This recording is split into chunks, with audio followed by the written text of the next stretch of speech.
आयुष्मान खुराना की अहलिया का कैंसर लौट आया। भारतीय अदाकार आयुष्मान खुराना की अहलिया ताहिरा कश्यप ने इंस्टाग्राम पर ऐलान किया है कि उनका ब्रेस्ट कैंसर दोबारा लौट आया है।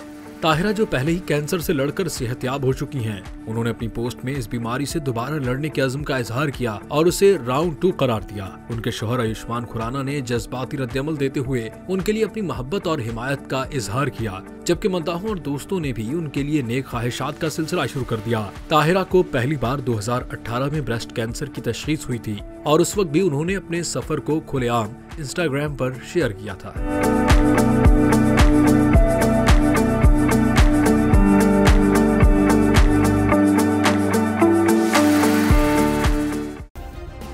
सब्सक्राइब करें और बेल दबाएं ताकि कोई खबर रह न जाए।